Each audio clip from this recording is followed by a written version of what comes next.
Hello students, हमारा next process है adiabatic process. Constant temperature process के अंदर हमने एक बात की थी आपसे कि जो हीट का डिसिपेशन है, देखिए अब वो आ रहा है कि यदि हीट का डिसिपेशन हमने देखा था कि यहां से हीट का डिसिपेशन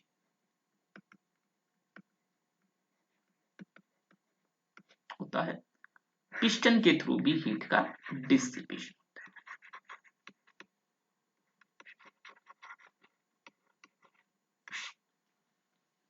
दो ही जगह है, दोनों जगह से हीट का डिसिपेशन होता है, जिसकी वजह से जो हमारा आइसोथर्मल प्रोसेस था, जो कि बेस्ट प्रोसेस होने वाला था,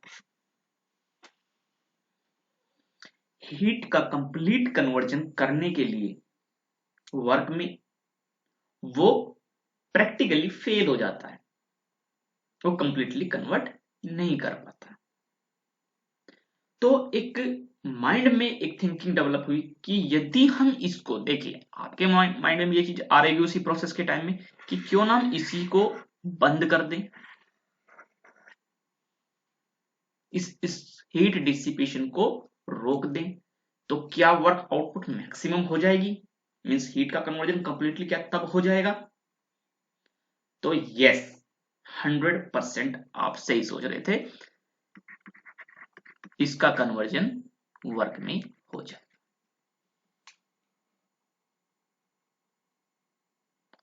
एक्यूरेटली, लेकिन एक प्रॉब्लम इसके साथ भी जुड़ गई। वो प्रॉब्लम क्या जुड़ गई, इस प्रोसेस को अच्छे से समझने के लिए हम किसी दूसरे तरीके का यूज करेंगे, क्योंकि हमें प्रोसेस के कंसेप्ट को समझना है। तो यदि देखिए, उसके लिए हमें क्या करना पड़ेगा, उसके लिए हमें क्या करना पड़ेगा,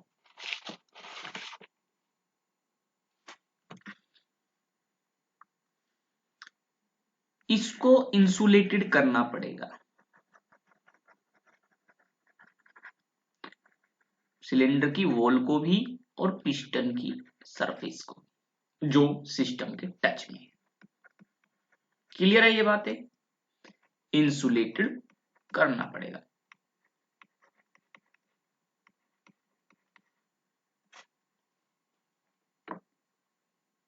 तो ऐसा पॉसिबल है, लेकिन यदि हम इंसुलेटेड कर देंगे तो इस हीट को सप्लाई कैसे करेंगे, ये तो आपने एक तरीके से इसके लिए भी बैरियर क्रिएट कर दिया। तो चलिए, वो अलग बात है कि इसको हम अलग तरीके से करेंगे, लेकिन एक सिंपल वे में हम जाएंगे कि सिस्टम ही हम ऐसा ले लेते हैं, ये आपके माइंड में भी चल रहा हो फिलहाल, कि सिस्टम ही ऐसा ले ले जो खुद ही हीट जनरेशन कर ले,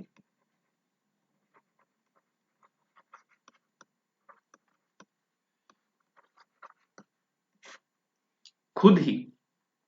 तो ऐसे सिस्टम कौन से हो सकते हैं, ऐसे सिस्टम तो फ्यूल हो सकते हैं, ऐसे सिस्टम फ्यूल हो सकते हैं।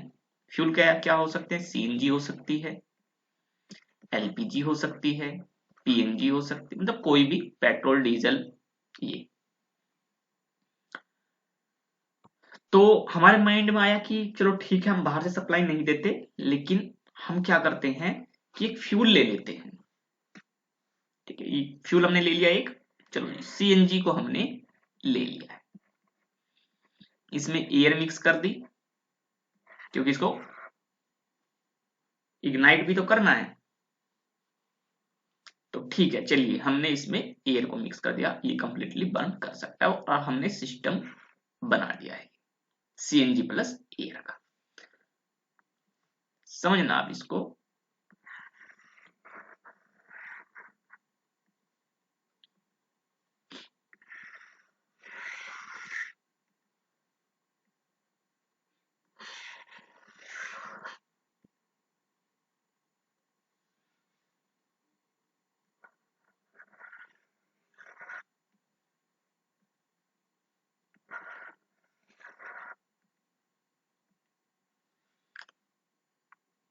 तो ये जो हमारा सिस्टम है, ये क्या है, ये सीएनजी प्लस एयर है, हमने इसको इसके अंदर फिल किया और किसी भी तरीके से हम इसको इग्नाइट करने वाले हैं। सिलेंडर में हम एक स्पार्क प्लग लगा लेते हैं। देखिए प्रोसेस आपको समझना, आपके माइंड में ये ना कि कैसे करेंगे, वो चीज नहीं है, बस करना है तो हो जाएगा, बस इतना याद रखना है आपको कि हम करेंगे और वो हो जाएगा। कैसे कैसे कर सकते हैं, जैसे जैसे आगे बढ़ेंगे हम इंजन के बारे में स्टडी करेंगे तो आपको क्लियर हो जाएगा कि हाँ ऐसा हो जाता है। तो इसको हमने जब इसके अंदर रखा है, स्पार्क प्लग से हमने इसको इग्नाइट किया, तो देखिए क्योंकि ये इंसुलेटेड है तो हीट तो बाहर डिसिपेट नहीं होने वाली। क्लियर है ये चीजें? जब बाहर नहीं होगी तो क्या होगा, पिस्टन ऊपर की ओर मूव करेगा,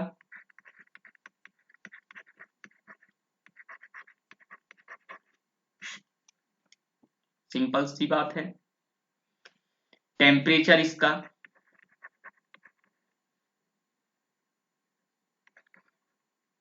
राइज करेगा,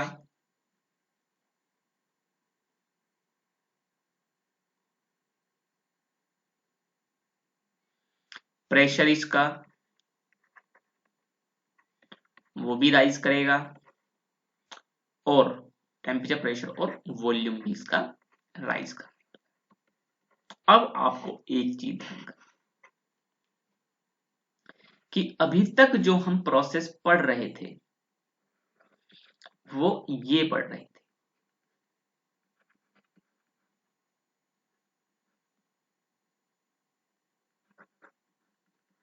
ये बहुत ही अजीबोगरीब प्रोसेस है क्योंकि इसमें बहुत ही धीरे से चीजों को समझना आपको पड़ेगा।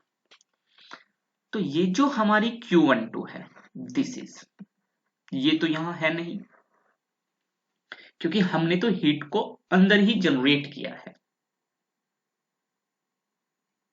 ठीक है, तो जब ये हीट नहीं है, देखो यहां से आगे आपको देखना है कि यदि यहां पर ये चीज नहीं है तो इसका मतलब डेल्टा यू भी नहीं होगा इसके रेफरेंस में। ये यहां पर इग्नाइट हुआ है, इंटरनल एनर्जी चेंज होगी, कितनी होगी वो बात की बात है, लेकिन इसके रेफरेंस पे यदि हम देखें तो इंटरनल एनर्जी चेंज होगी, लेकिन इसके रेफरेंस को यदि हम देखें कि जब हीट सप्लाई की ही नहीं गई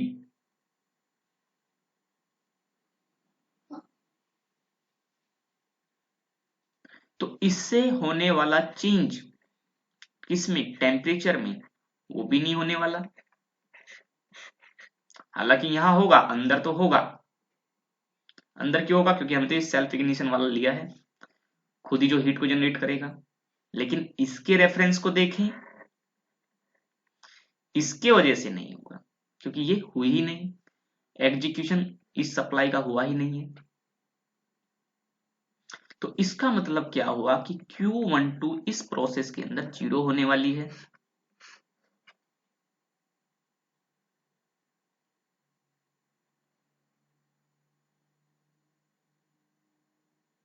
क्लियर है ये चीजें?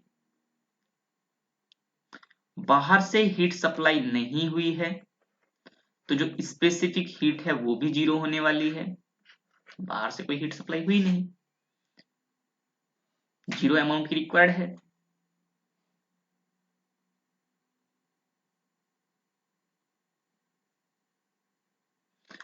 एक चीज इसके अंदर की प्रोसेस तो एग्जीक्यूट हुआ है, प्रोसेस एग्जीक्यूट हुआ है,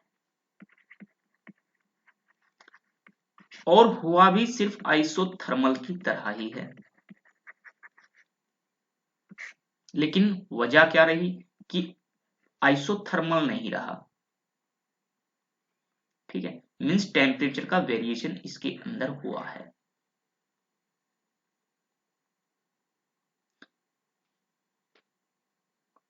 टेम्परेचर का वेरिएशन इसके अंदर हुआ है, ये आइसोथर्मल प्रोसेस नहीं रहा। यदि हम इसको इस तरीके से मेंटेन करें कि ये आइसोथर्मल भी बना रहे, तो फिर ये आइडियाबैटिक आइसोथर्मल प्रोसेस हो जाएगा। आइडियाबैटिक कौन सा प्रोसेस हो जाएगा? ये आइडियाबैटिक आइसोथर्मल। तो क्या ये पॉसिबल है? हाँ, इसको कर सकते हैं, ऐसी कोई वो नहीं है।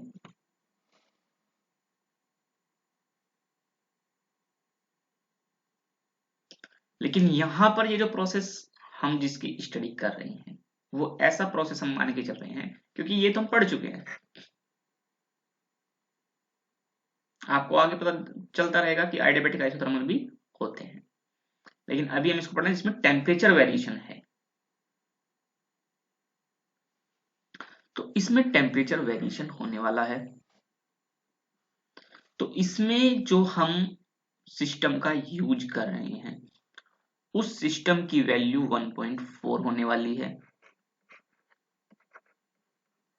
और वो 1.4 वैल्यू किसकी है? n की होगी। ये आपको याद रखना है कि n इक्वल टू 1 आइसोथर्मल के केस में कांस्टेंट टेम्परेचर प्रोसेस जो होता है,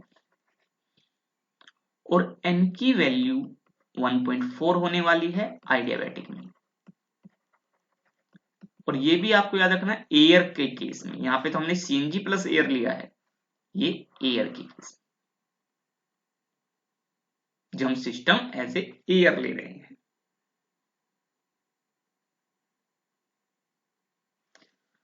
प्रोसेस सेम वही V1 V2, ये हमारा P1 और ये हमारा P2। ठीक है, ये भी सेम उसी के तरीके से फॉलो होगा, हम उसको ऑलरेडी पढ़ चुके हैं। V की पावर n, यही तो था, बस 1 की जगह n की वैल्यू भी 1.4 है वैसे तो इस n को हम स्पेशली क्योंकि 1.4 लेके चलते हैं तो इसको हम गामा लिख देते हैं, उस सब्सटेंस से रिलेटेड है, क्योंकि ये जो जिसको हम सिस्टम कंसीडर कर रहे हैं तो एक फिक्स वैल्यू वहां पर होगी, तो उसको हम गामा से कंसीडर करते हैं आइडियाबैटिक प्रोसेस के अंदर। तो कंप्लीट यदि हम इसको कहें तो ये हमारा ये बन जाता है v to the power gamma exact.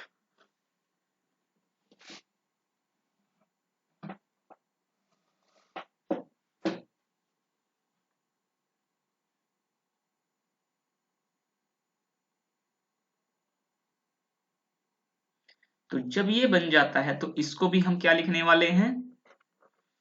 P1 V1 to the power gamma is equal to P2 V2 to the power gamma is equal to constant होने वाले हैं।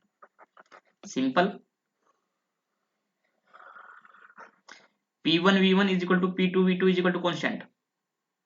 आइसोथर्मल प्रोसेस में, आइडियाबैटिक में क्या है? P1 V1 to the power gamma is equal to P2 V2 to the power gamma is equal to constant. सिर्फ और सिर्फ इसका चेंज, या जब n आएगा तो तब n भी लिख सकते हैं यहाँ पर गामा की जगह, वो भी कांस्टेंट। लेकिन अभी हम आइडियाबैटिक पढ़ रहे हैं तो इसको आप ध्यान में देखिए। तो अब देखिए कि ये क्या होने वाला है, वर्क क्या होने वाला है।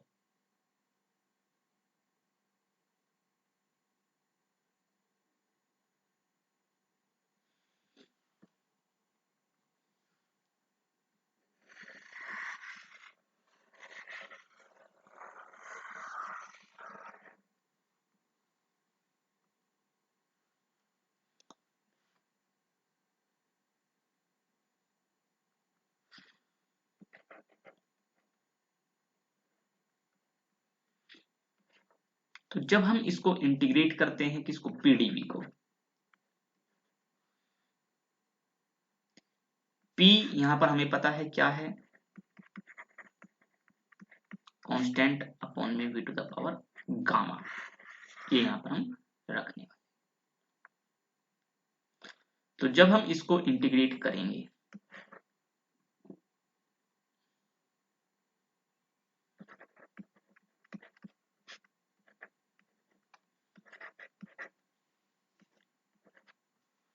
तो कांस्टेंट हमारा बाहर आ जाता है और v 1/v⁴ गामा डी। इसको जब हम इंटीग्रेट करेंगे तो जो W12 है हमारा वो हमारा आता है P2V2 minus P1V1/1 minus gamma.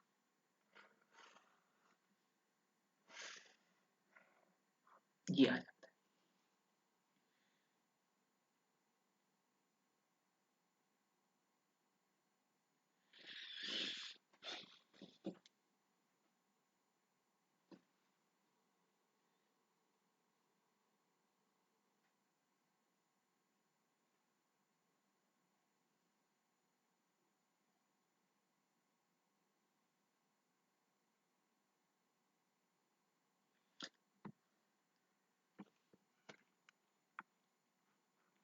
तो ये हमारी वर्क आउटपुट हो जाती है।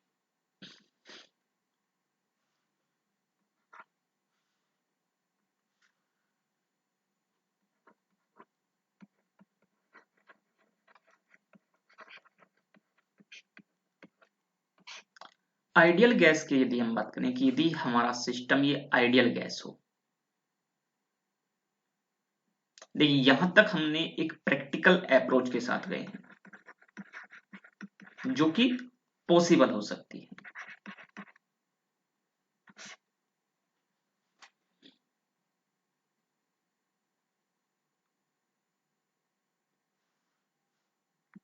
लेकिन थ्योरेटिकली तो हम कुछ भी सोच सकते हैं। तो थ्योरेटिकली हमने क्या सोचा है अब कि ठीक है प्रैक्टिकली ये आपने कर दिया, लेकिन यदि यही आइडियल गैस हो, आइडियल गैस तो आइडियल गैस कोई फ्यूल तो आइडियल गैस है नहीं, ठीक है, जो फ्यूल है वो तो आइडियल गैस है नहीं।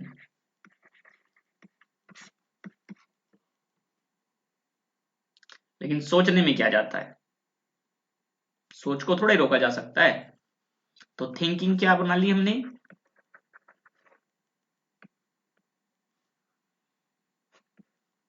कि फ्यूल जो है हमारा वो आइडियल गैस है। तो यदि आइडियल गैस है तो जो ये W12 हमारा आया है तो इसको हम गैस इक्वेशन, जो आइडियल गैस इक्वेशन होती है, उससे हम इसको MrT2 माइनस T1/1 माइनस का P2V2 की जगह हम क्या लिख सकते हैं MrT2, इसकी जगह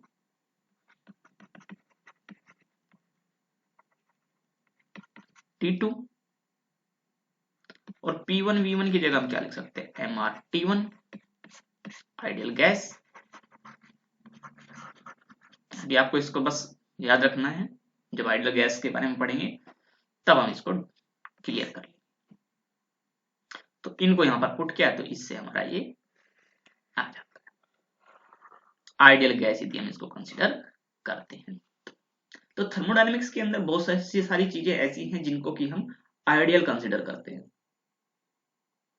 प्रोसेस में भी हम आइडियल जाते हैं, प्रोसेस को एक ऐसा बनाया जाता है कि ये रिवर्सिबल है, जबकि ऐसा कोई भी प्रोसेस नहीं जो इरिवर्सिबल ना हो। लेकिन थर्मोडायनेमिक्स के अंदर क्या स्टडी करते हैं, रिवर्सिबल प्रोसेस को हम स्टडी करते हैं, मींस जो थ्योरेटिकली पॉसिबल हो।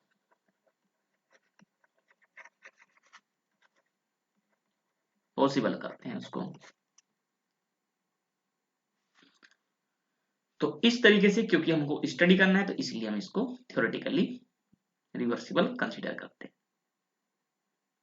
तो इस तरीके से आपका ये आइडियाबैटिक प्रोसेस हो जाता है। तो इसमें वर्क आउटपुट आपने इंटरनल एनर्जी देख ली, चेंज नहीं होगी।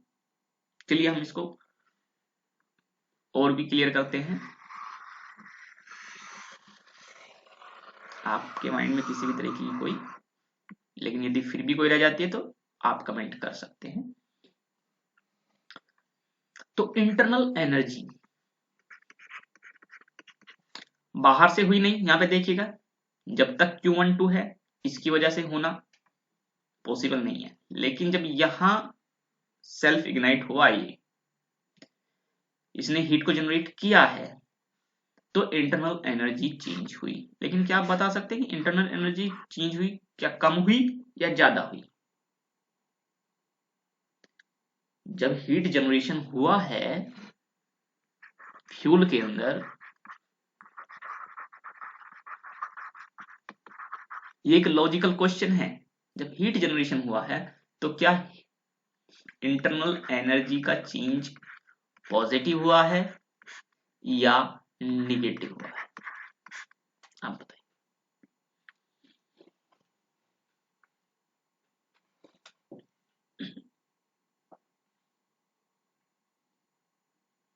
तो एक चीज यदि देखी जाए तो टेम्परेचर राइज हुआ, टेम्परेचर राइज हुआ, कम तो होना नहीं है, तो इंटरनल एनर्जी बढ़नी चाहिए, ठीक है, इंटरनल एनर्जी बढ़नी चाहिए। लेकिन यदि हम एज ए होल देखें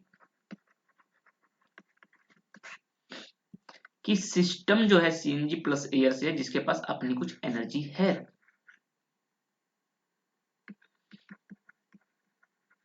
प्रोसेस को मींस हीट जनरेशन से पहले उसके पास अपनी एक एनर्जी है, और वो किस फॉर्म में एनर्जी है? एक पार्ट उसका इंटरनल एनर्जी की फॉर्म में भी है।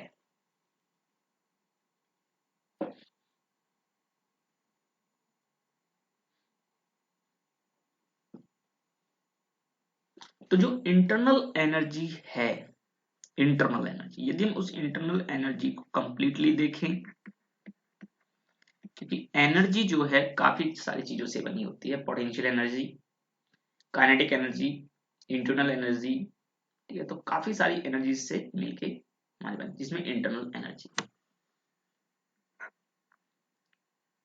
तो इंटरनल एनर्जी, क्योंकि टेम्परेचर यदि चेंज होता है तो इंटरनल एनर्जी तो चेंज हो जाती है, तो इसका मतलब माइक्रोस्कोपिक लेवल पे कोई एनर्जी है जो कि कन्वर्ट हो रही है।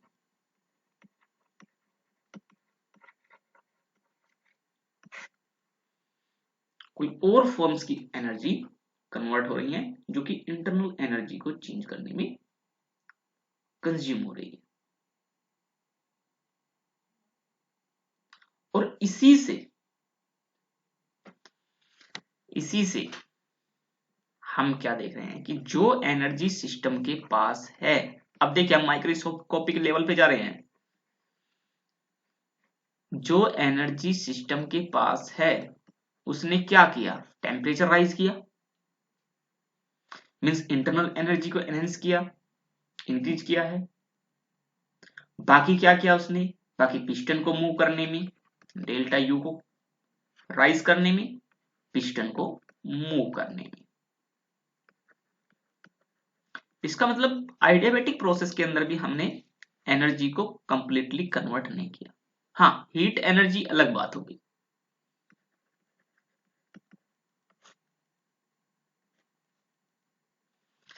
लेकिन जो फ्यूल की एनर्जी है जो हीट में कन्वर्ट हुई है, जो फ्यूल की एनर्जी है वो हीट में कन्वर्ट हुई, और वो हीट में कन्वर्जन होने के बाद भी उसने इंटरनल एनर्जी को चेंज किया। तो मींस इसका मतलब तो ये देखने को मिल रहा है कि यहां पर भी कंप्लीट कन्वर्जन नहीं हुआ।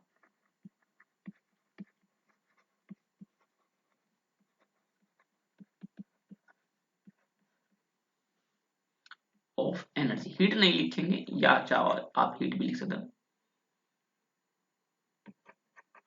Into mechanical energy. मैकेनिकल में ये नहीं, कुछ फॉर्म इसकी इंटरनल एनर्जी को चेंज करने में भी आ गई, यदि हम सीएनजी और एयर लेते।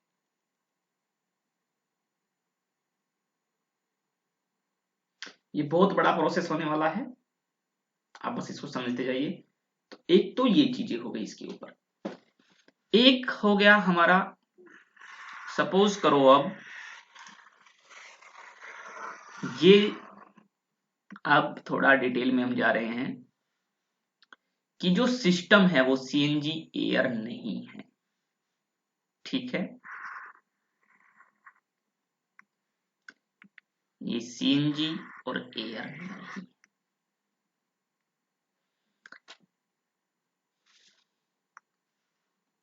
ये हमारा बस अब हम कंसीडर कर रहे हैं कि ये एक सिस्टम है, इंसुलेटेड है, ऑलरेडी इसके अंदर हम किसी भी तरीके से कहें कि हीट को हमने सप्लाई किया है, बाहर से नहीं किया, बस सप्लाई करके ऑलरेडी छोड़ा था। मतलब हम ये कह सकते हैं प्रोसेस को स्टार्ट ही जब किया जब हमने सबसे कांस्टेंट वॉल्यूम किया, हमने कांस्टेंट वॉल्यूम प्रोसेस को एग्जीक्यूट किया, टेम्परेचर भी राइज हो गया, प्रेशर भी राइज हो गया। पहला प्रोसेस क्या हुआ हमारा, कांस्टेंट वॉल्यूम। अब इसके बेस पे आपको एडियाबैटिक समझ में आने वाला है, और भी ज्यादा अच्छे तरीके से। पीछे पढ़ा वो भी बेस्ट। सेकेंड हमने पढ़ा कि एनर्जी कंप्लीटली यहां भी कन्वर्ट नहीं हुई है। थर्ड बना रहे हैं कि पहले हम प्रोसेस एग्जीक्यूट करते हैं कांस्टेंट वॉल्यूम प्रोसेस, जिसमें इंसुलेशन तो है ही नहीं, इंसुलेशन नहीं है, तो हमने इसको हीटअप किया और हीटअप करने के बाद प्रेशर और टेम्परेचर को राइज कर दिया। वॉल्यूम के अंदर कोई चेंज हुआ नहीं, वॉल्यूम के अंदर कोई चेंज हुआ नहीं। तो जब वॉल्यूम के अंदर कोई चेंज हुआ नहीं तो सिर्फ प्रेशर और टेम्परेचर में चेंज हुआ है। अब हम कहें ये, इसको हम लेते हैं, देखिए और भी बेटर वे में हम इसको लेके जाते हैं।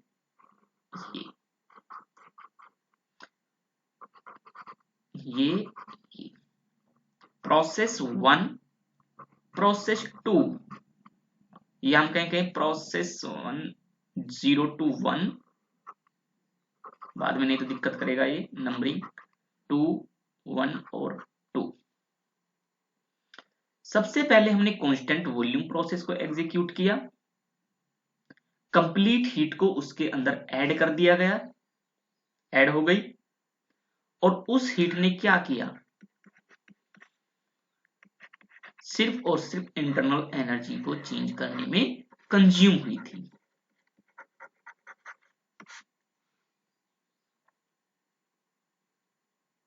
अब हम सेकेंड प्रोसेस को स्टार्ट करने से पहले क्या करते हैं कि इसको इंसुलेटेड कर देते हैं। सेकेंड प्रोसेस हम तब एग्जीक्यूट करेंगे, वो प्रेशर और टेम्परेचर को वहां पर रोक दिया हमने, यहां पर आ गया वो स्टेट 2 पर, ठीक है, जिसमें टेम्परेचर और प्रेशर राइज हो गया। अब दूसरा जो प्रोसेस हम स्टार्ट करने वाले हैं वो एडियाबैटिक प्रोसेस स्टार्ट करने वाले हैं। और कैसे करने वाले हैं कि सबसे पहले हमने पिस्टन को भी इंसुलेट किया और सिलेंडर वॉल को भी इंसुलेट कर दिया।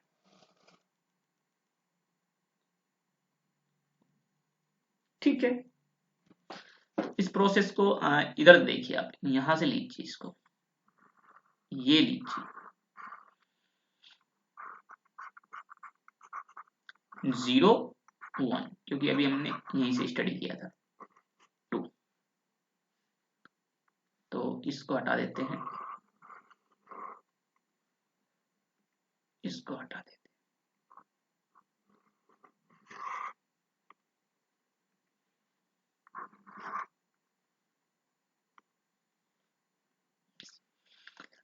तो ये प्रोसेस 0 to 1 1 to 2।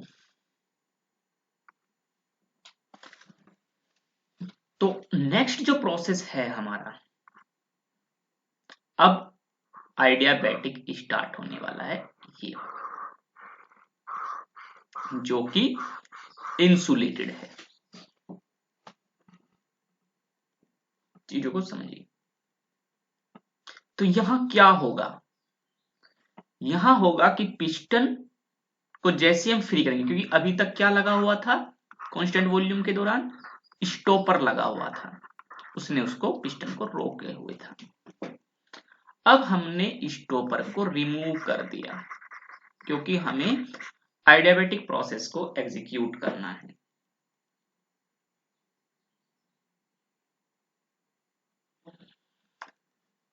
तो इसको हम क्या करेंगे, जैसे स्टॉपर हटाएंगे तो पिस्टन मूव करना शुरू कर देगा, पिस्टन मूव करना शुरू करेगा। कहां करेगा मूव करना शुरू, ऊपर की तरफ। अब क्योंकि हीट का डिसिपेशन तो होना नहीं है, तो जब पिस्टन ऊपर की तरफ मूव करेगा तो वर्क आउटपुट वहां पर होगी, वर्क आउटपुट होगी।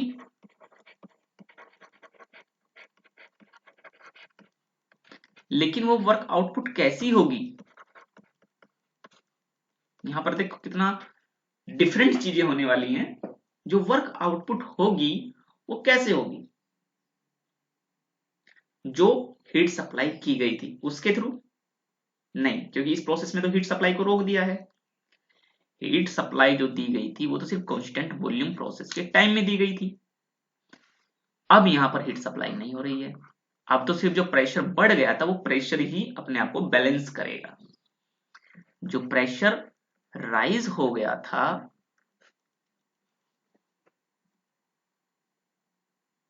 वो ही अपने आप को बैलेंस करेगा। एटमॉस्फेयर के साथ कहें हम या कैसे भी कहें, वो बैलेंस करेगा। तो W12 जो हो रहा है वो इस हैवी प्रेशर जनरेशन की वजह से हो रहा है। लेकिन जब ये एग्जीक्यूट करेगा तो जो टेम्परेचर है वो डिक्रीज होगा,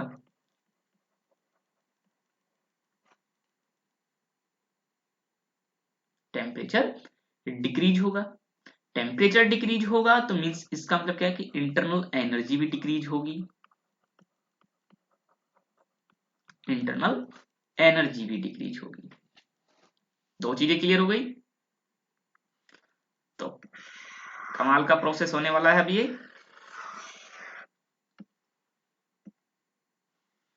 तो इसका मतलब इस प्रोसेस में, अब हम इस प्रोसेस को कंसीडर कर रहे हैं, तो ये तो जीरो है, इंटरनल एनर्जी हमारी निगेटिव चेंज होगी, ये जो चेंज होगा ये निगेटिव चेंज होगा, और वर्क आउटपुट तो होनी ही है। इसका जो एब्सोल्यूट इसकी जो वैल्यू आएगी वो निगेटिव वैल्यू होगी, हीट इसमें आने रही। तो इसका मतलब क्या हुआ कि जो W12 है वो इंटरनल एनर्जी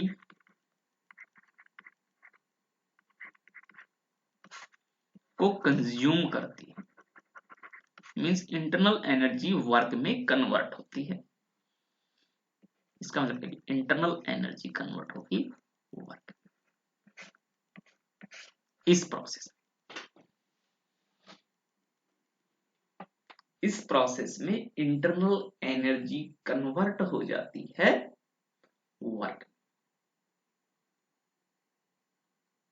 तो ये एक बहुत ही इंपॉर्टेंट चीजें यहां पे आ जाती है कि एडियाबैटिक प्रोसेस के टाइम में जो वर्क आउटपुट होती है वो वर्क आउटपुट इंटरनल एनर्जी के चेंज के इक्वल होती है, इंटरनल एनर्जी के चेंज के इक्वल होगी। सिंपल सी बात है। तो जो हमने वो फॉर्मूला पढ़ा वर्क आउटपुट का P2V2 minus P1V1 upon 1 minus gamma, वो किसको शो करने वाला है, वो इंटरनल एनर्जी के चेंज को भी शो करने वाला है।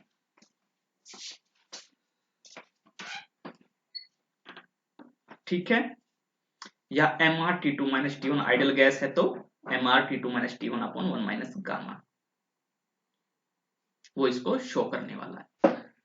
तो इंटरनल एनर्जी कंज्यूम होती है आइडियाबैटिक प्रोसेस के टाइम में। इसको हम इस तरीके से भी देख सकते हैं। लेकिन यदि हम सिंगल देखें, यदि हम सिंगली इसको देखें, यदि सिंगल ही हम इसको देखते हैं तो क्योंकि बाहर से कोई सप्लाई नहीं हुई, बाहर से कोई सप्लाई नहीं हुई तो हम इंटरनल एनर्जी को भी जीरो मान लेते थे। अब ऐसा नहीं है। तो इसका मतलब क्या हुआ? इसका मतलब है कि प्रोसेस के अकॉर्डिंग हमारे अंदर ये एबिलिटी होनी चाहिए कि हमें कंफ्यूज नहीं होना कि इंटरनल एनर्जी बाहर से सप्लाई हुई नहीं हीट की, ठीक है। तो माइंड के अंदर ये एक इमेजिनरी व्यू आपका होना चाहिए कि किस तरीके से हो सकता है, तभी थर्मोडायनेमिक्स को इजीली आप समझ सकते हो। तो देखिए अभी हम किस उसको लेके आए, पहले कांस्टेंट वॉल्यूम को लेके आए। रीजन क्या था आपको क्लियर करेंगे, बुक में आपको ये चीजें नहीं मिलेगी।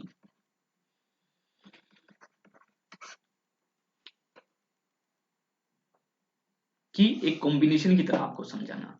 तो सिंगल यदि हमने देखा तो कुछ और ही हमें दिखाई दे रहा था, बहुत ह्यूज कंफ्यूजन हमारे मन में क्रिएट हो जाती, इसलिए हमने फ्यूल को कंसीडर किया और हीट जनरेशन को कंसीडर किया, हीट जनरेशन को कंसीडर किया। जबकि रियलिटी में जो ये प्रोसेस इनिशियल फेज में दिखाया गया है, ये दिखाया गया है कि प्रोसेस पहले कांस्टेंट वॉल्यूम हुआ होगा तब ही हम इसको पॉसिबल बना सकते हैं। लेकिन उन्होंने तो सिर्फ और सिर्फ 1 और 2 को दिखा दिया कि इसमें आइडियल गैस है, बाहर से हीट आनी नहीं है, उसके अंदर जो उसकी इंटरनल एनर्जी है वो ही वर्क में कन्वर्ट हो जानी। तो कंफ्यूजन क्रिएट हो जाती कि ये कहां से आ गया, कैसे आ गया, हीटेड भी हमने ली होगी तो कैसे डाली होगी पिस्टन सिलेंडर के अंदर। तो हमने तीनों व्यूज को देख लिया। सेल्फ हीट जनरेशन भी हो सकती है और इस प्रोसेस को फॉलो करके, कांस्टेंट वॉल्यूम को फॉलो करके तब भी हम इसको डन कर सकते हैं। आई होप कि ये आपको क्लियर हो गया होगा। तो बहुत ही छोटी छोटी चीजें हैं इसमें, बस आपका व्यू इसके ऊपर क्लियर होना चाहिए कि किस तरीके से। एक बार हमने कहा कि इंटरनल एनर्जी चेंज नहीं होगी, एक बार कहा कि इंटरनल एनर्जी चेंज होगी और वर्क के इक्वल होगी, लेकिन आप उसका रेफरेंस देखिए, किस किस रेफरेंस में ये कैसे कैसे काम कर रही है। क्योंकि कांस्टेंट वॉल्यूम प्रोसेस जब चला था तो टोटल इंटरनल एनर्जी को ही चेंज किया गया, और जब आइडियाबैटिक प्रोसेस को स्टार्ट किया गया तो वर्क जो किया गया, क्योंकि बाहर से तो इस प्रोसेस में हीट सप्लाई होनी नहीं है क्योंकि इंसुलेटेड है, तो जो इंटरनल एनर्जी की फॉर्म में उसके अंदर कंप्लीट हीट स्टोर हो गई थी, उसी को हमने, क्योंकि जैसे ही पिस्टन को फ्री किया, यहां से हमने स्टॉपर को हटाया, ये ऊपर की ओर मूव किया तो इसने वर्क आउटपुट की। लेकिन ये वर्क आउटपुट किसकी वजह से हुई? इंटरनल एनर्जी की चेंज की वजह से, सिर्फ इस प्रोसेस के टाइम में। अदरवाइज काम तो इस हीट का ही था जो यहां पे दी गई थी। मींस हीट कन्वर्ट हुई इंटरनल एनर्जी में और फिर इंटरनल एनर्जी कन्वर्ट हुई वर्क में, ये हम कह सकते हैं। भले ही एज ए पार्ट हुई हो, एज ए पार्ट हुई हो, लेकिन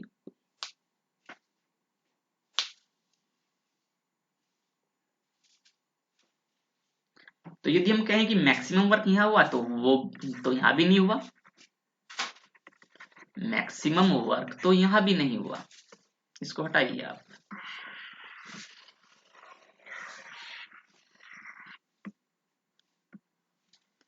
यदि हम मैक्सिमम वर्क की बात करें कि हीट का कंप्लीट कन्वर्जन या Q12 का कंप्लीट कन्वर्जन W12 में, जैसा कि कांस्टेंट टेम्परेचर में हो रहा था, वो तो यहां भी नहीं हुआ क्योंकि हीट इंटरनल एनर्जी में चेंज हुई और इंटरनल एनर्जी वर्क में चेंज हुई है, लेकिन एज ए पार्ट।